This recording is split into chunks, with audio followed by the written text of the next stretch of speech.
مساء الفل على الكل.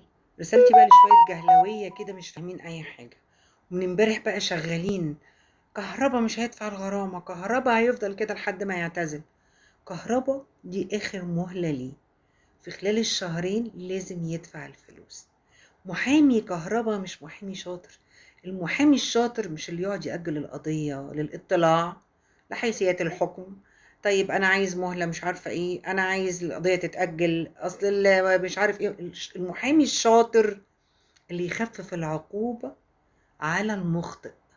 هو ما خففش العقوبة، هو زود العقوبة. يعني بدل ما كانت مليون بقوا 2,400,000، قدامك كمان شهرين، ده غير الغرامة مش عارفة كام ألف فرنك للفيفا. فبلاش صداع وكلام زي البغبغانات، خليكوا انتوا في إمام. لأ إمام شحات مش عارفة يسيب الدين احنا وراه. لا عبد القادر عمل كذا احنا هنهاجمه ما دام إدارة بتهاجمه. إمام يرقص نقف وراه.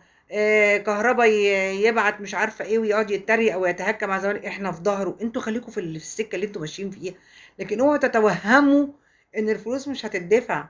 ده احنا دي بقى بالظبط اللي تتقال: وكل تأخيرة فيها خير. الرسالة التانية لحضراتكم وللناس اللي ليها توجهات وبيتحسبوا على الزملكاوية: انتوا بتصطادوا في الماء العكر على موضوع شيك. اصل المجلس مش عارفة ايه، اصل عايزينه يعتزل. النبي كده خد بالك، كده كده حسام عاشور كابتن الفرقة اللي كان بيمضي على بياض، لما قلت له اعتزل والراجل قال انا مش عايز اعتزل، ده ايه ده اصغر من شيكا اصلا. انا عايز اعتزل مش عايز اعتزل. طب ادوني فرصة افكر. هتفكر؟ الراجل فكر نص ساعة ورجع بعد ما وافق وقال لهم طب هنعمل ماتش بشروطنا، وهتطلع بيان وهتقول اللي احنا عايزينه وابعت لنا البيان اللي هتقوله. لا واحنا اللي هنغير فيه كلام، ويكتبوا له بيان جديد ويبعتوه له عشان يطلع يكلم الجمهور زي ما هم عايزين. وفي الاخر عملتوا فيه ايه؟ في الاخر بتهاجموا حسام عاشور اللي ما كانش عايز يعتزل عشان الإدارة عايزاه يعتزل. اوعى تتكلم على شيكا والزملكاويه الموجهين، مالكوش دعوه بالزمالك. وما تقعدوش تقولوا لي اصلي مش عارفه مين. ممدوح عباس اللي المحامي بتاعه برضه طلع وقال اصل رفعت الحجز، وكل بقى الصفحات الجهلويه على صفحات مش عارف مين. ده رفع الحجز.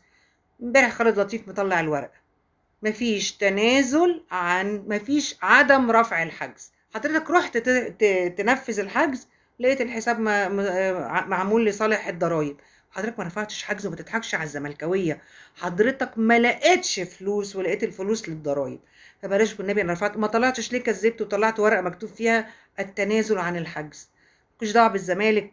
الناس اللي كده واللي كده واللي مش عارفه ايه، ركزوا انتوا. احنا زملكاويه بنحب الزمالك وهنفضل ورا الزمالك ومع الزمالك. مفيش حد بيقول لحد عندنا اعتزل غصب عنه.